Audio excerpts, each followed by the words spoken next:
Live फैलायबाय नै उन्दुनायनि सिगां सिगां दसे लाइभ फैलायबाय आरोना लोगोफोर। है खर'आव एम्फौ माबायोलै बिरादनो कारेन्टनि खाथियाव थाबाथाय।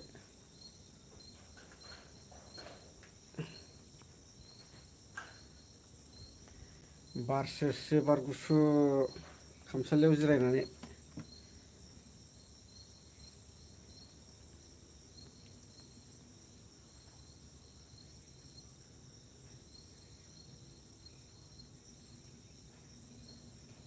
बारा गुसुथार दिनै नै अखाबो हादोंमोन नालाय दहाय एसे।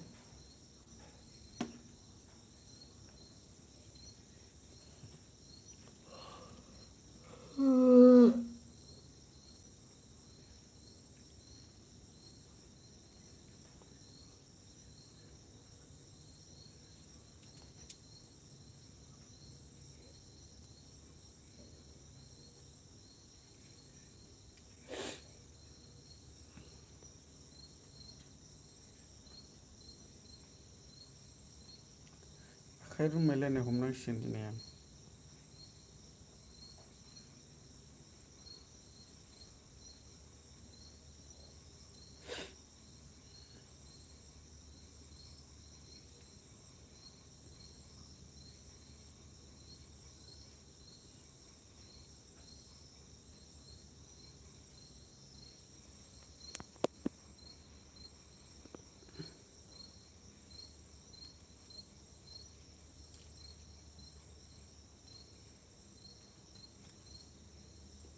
वान जिबि दंबावो नेटपेकआबो।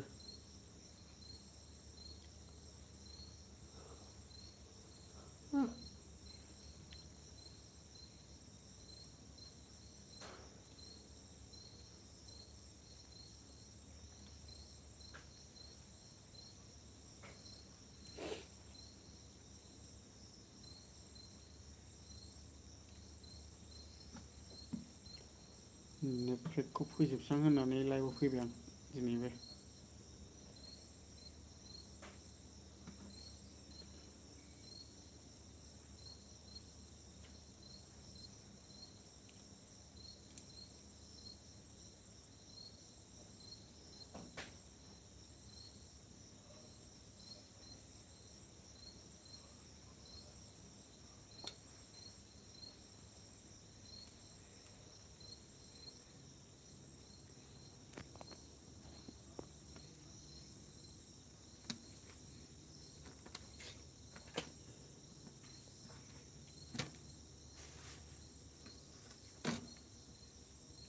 एम्फौ बारसोजोब्बायलै खर'आव।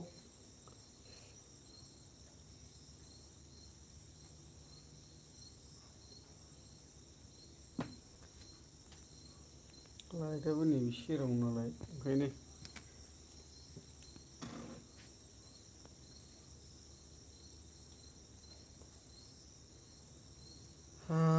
आं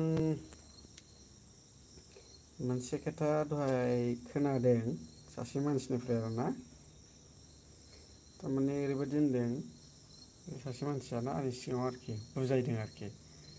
सोरबा सोरबा माने इउटुबारफोरा कয়েকজন आरोखि माने सानसे साननैजोंनो फुरा माहाजोन जाजानो लुबैयो जाहैबाय। कয়েকজন इउटुबारफोरा आरोखि इउटुब खुलिजेननाया।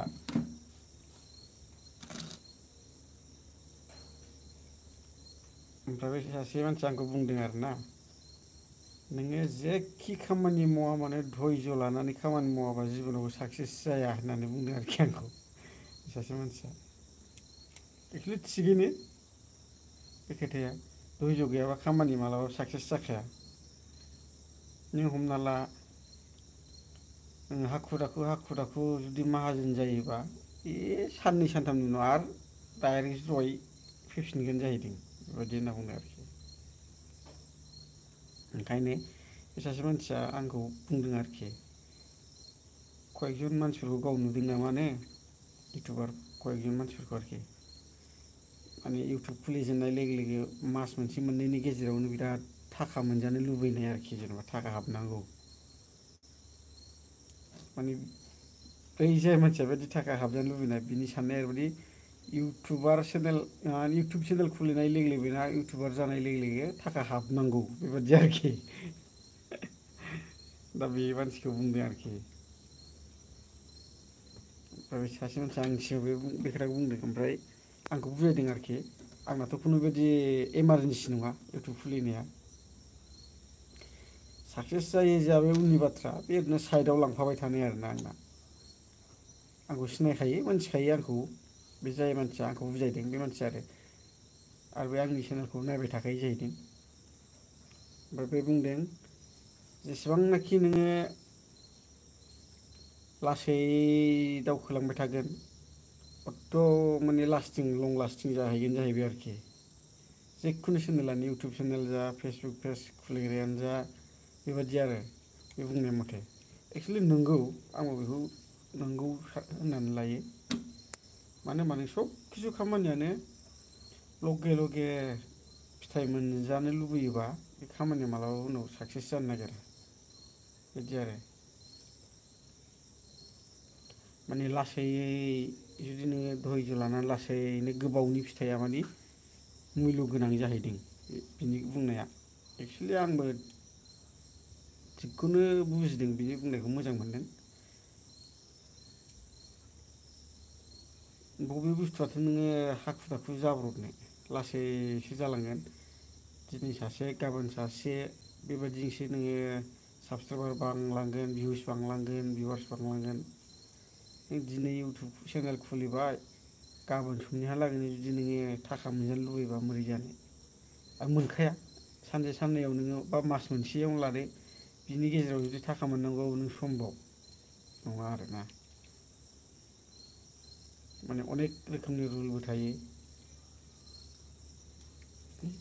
बेनो बिरबो लाबायलै।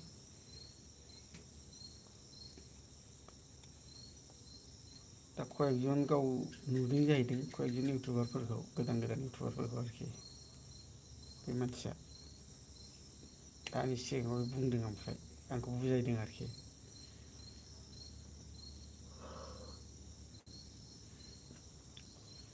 मोजां मोनदों आंबो बुजायनायखौ। नों गासिबो बुस्थुआवनो नोङो धयज' गैयाबा गासिबो खामानियावनो धयज' गैयाबा नोङो जिबनाव साक्सेस जानांगौआ मुस्किलखा बेखौ आंबो मिथिखायो।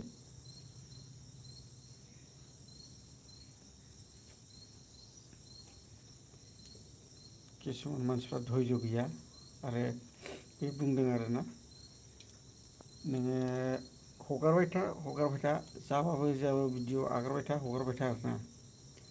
जाय नोंखौ मोजां मोनग्राया मोनबाय थागोन नायबाय थागोन। जाय नोंखौ गाज्रि मोनग्राया गाज्रि मोनदाव थैजासिम बेहा गाज्रि मोनखागोन। बेबायदि खोथा बुंदों आरोना थिगैनो बे खोथायाबो। गाज्रि मोनग्रायासो बांसिन थाखायो जाहैबाय। नोंगौ गाज्रि मोनग्रायासो बांसिन थाखायो दानि जुगाव हिंसा थारमाने बेफोरो। सोरबा सासेया एसे जौगानो नागिरबा बेखौ साला बेसो जौगानो नागिरबायलै बेखौ सालाखौ गाख्लायनांगौलै आंनिफ्राय माहाजोनसिन जानो नागिरबायलै बेबायदि मोनसे साननाय दङ आरो ना मानसिफोरनाव। खिन्थु एक्सुवेलि बेबायदि सानग्रा मानसिया जिबनावबो जेखि खामानि मावा मानो माने बेनाव साक्सेस जाया जाहैबाय आरोखि। बिदि होननानै मोजां बुजायदों आरोना आंखौ सासे मानसिया।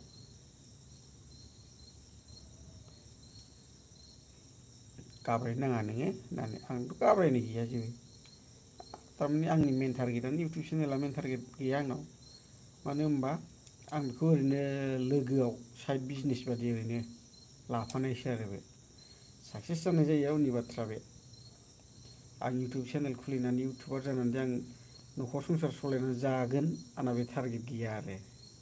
थैजासिम आं इउटुब चेनेल खुलिनानै आं भिडिअ हगार हगार इउटुबनि फैसाजोंनो आं जालांनो थैजासिम आंना बे टारगेट गैया। नांगौ आं हाजिरा मुजिरा मावनानै जालांगोन। ओमफ्राय ओरै साइडआव लोगोआव माने इउटुबखौ आङो ओरै बाहायलांफाबाय थागोन। उनाव जुदि माबा मोनसे जाहैयो नामा इउटुब चेनेल खुलिनानैबो बेबादिसो आरोखि।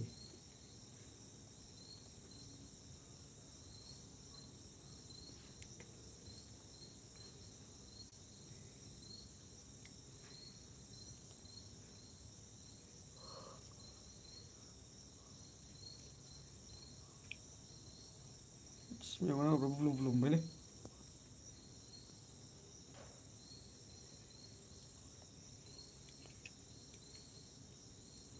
आंनि साननायाबो बिदिनो सोरबाफोर जुदि गोदान इउटुबार ओंखारदोंबा ओंखारनायाथ' मेरला दङ जुदि नोङो गोदान चेनेल खुलिदोंबा धैज' लानांगोन आरोना हाखु दाखुथ' नों अबाव जानो सोरबा मेसेज हरबायलै आलिजा बेबि हेल' आलिजा बेबि आप कहाँ से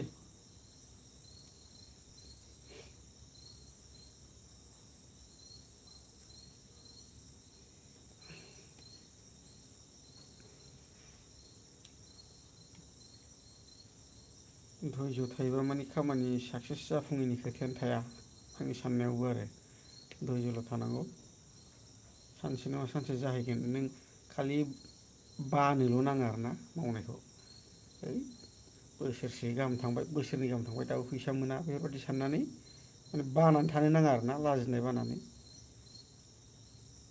हगारबाय था जेब्ला सम फैगोन मालाय अब्ला जाहैगोन बेबादि आरो आंनि साननाया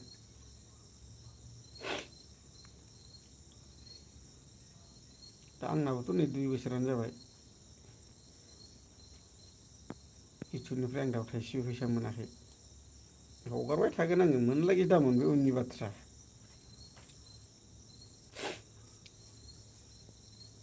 इउटुब चेनेल खुलिबानो एकदम फैसा मोनथारगोन लगे लगे बे नङा आरोना धैज' थानांगोन जेब्ला गाव सम जाफैगोन अब्ला हारसिङैनो जाफैगोन आरोना अट'मेटिकेलि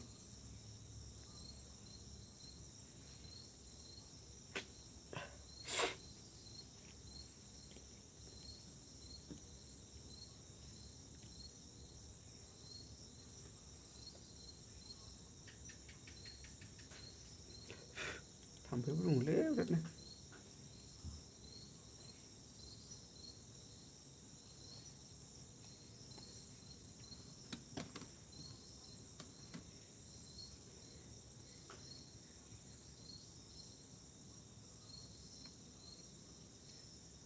बे सासे मानसिया आंखौ बुंबावदों आंखौ बुजायनायाव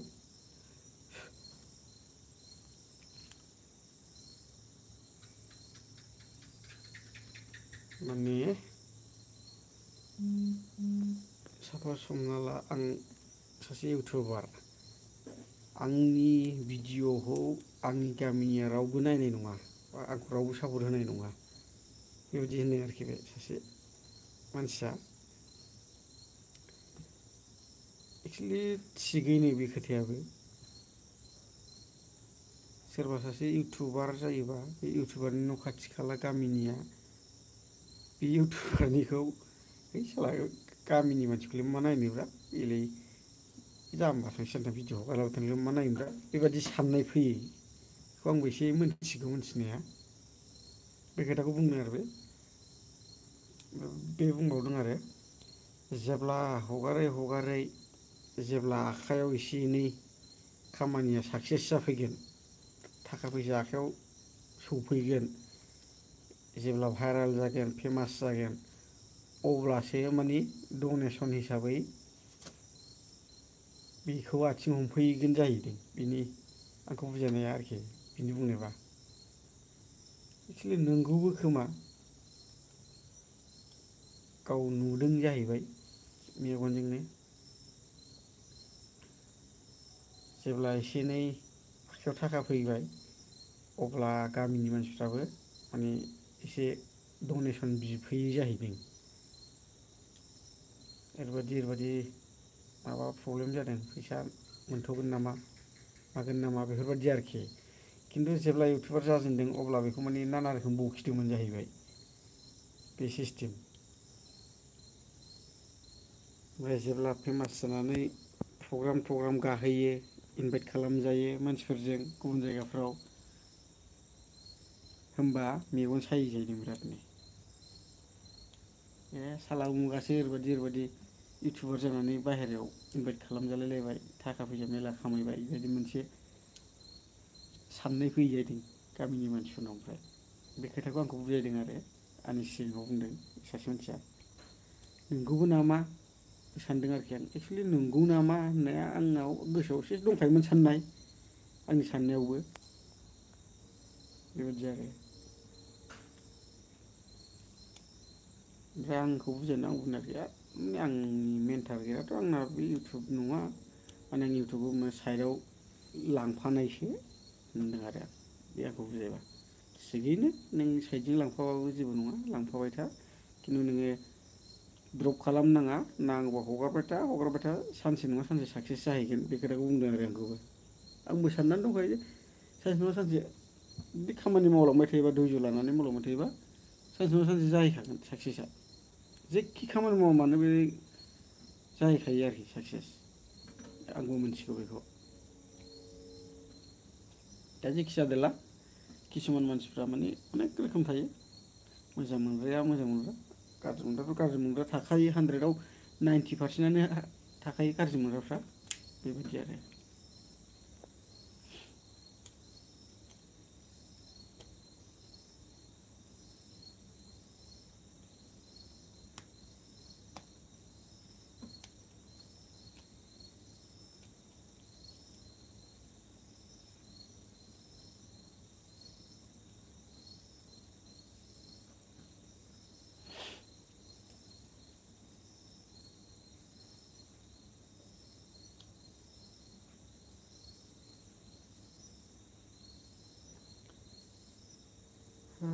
बोरै जाखो लोगोफोर रावबो गैया लाइभआवनो मा मेसेज फैलायखोलै थाम्फैसो अरजोब्बाय माथो आथिङाव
बोरै जाखो लोगोफोर माथो कमेन्टबो हरा रावबो एक्सुवेलि इउटुबखौ नायला दाना मानसिफ्रा बिराद खमसै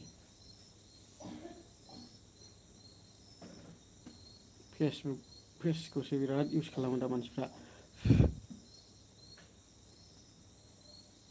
इउटुबाव बिराद खम जाबाय इउटुब नायग्राफ्रा आरो बयबो गाव गावनो इउटुबार जाजोबखाबाय नालाय फेसबुक पेज सालायग्रा जाजोबखाबाय ओंखायनो मालायनिखौलाय मा नायबावनोफ्राबो सानलायलाङो किसुमान आंनिखौनो नाया आंबो मालायखौ नायालै बिदि सानग्राफोरबो थायो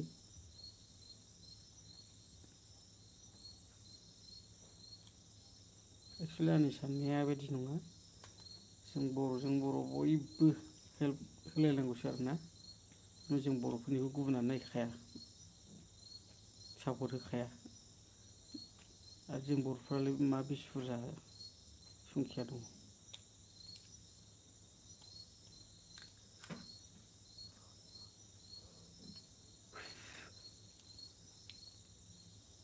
जों जुदि बर'जों बर' बयबो जुदि सापर्ट होलाय लायोबा मोजां दावखोनो हायो हानाया खिन्थु मावजिजों सैमाजों बादिसो जोंना बर'फोरना गावजों गाव बखिलायबाय थायो अरलायलायबाय थानाय बिदिल' आरो जानायबो जायोबो सोरबा सोरनिबा भाइरेल भिडिअ'खौ स्क्रिन रेकर्ड खालामबाय हगारलायबाय गावजों गाव अरलायबाय नै उमुगा ओरैबायदि जालायबायनो नै उन्दैलायखौ हगारसैलाय बिदिल' आरोना गावजों गाव अरलायलायबाय थायोल'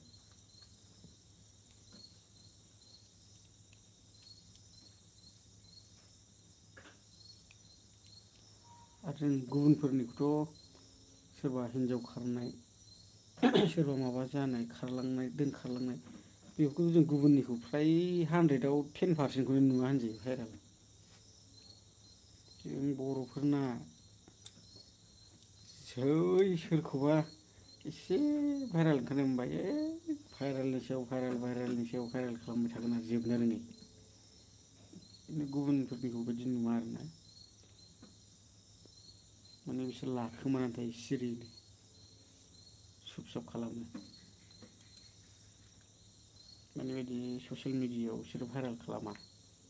खुगाजों रायलाय होनलाय जा मोनथिनानै मोनथिबाय नुनाया नुबाय बाखि माने ससियेल मिडियायाव बिसोरो अपेनलि भाइरेल खालामना होआ आरो बिसोरो खालामो न' दाउट साफा सानै जेनेबा मोनफा मोननै।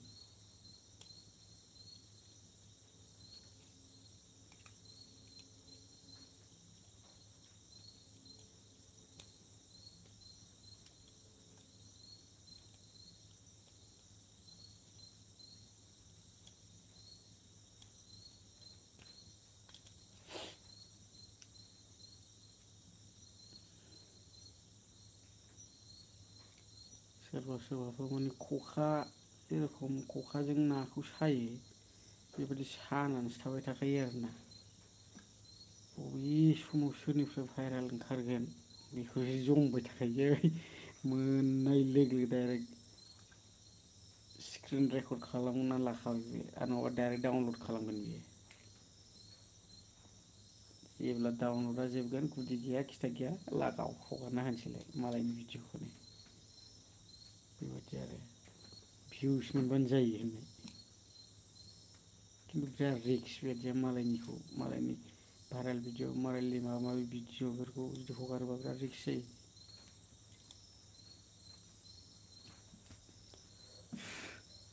गावनि जा कन्टेन्ट बानायना हगारनाया आलादा मालायनि कन्टेन्टखौ हगारनाया आलादा जायो।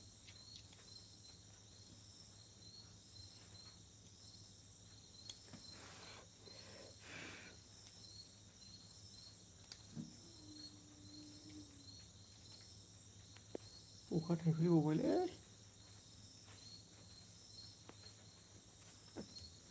एसे बुरजा हाबा हामगौ नंदोंमोन आंबो थान्दा मोननायनि उन्दुनायखौ।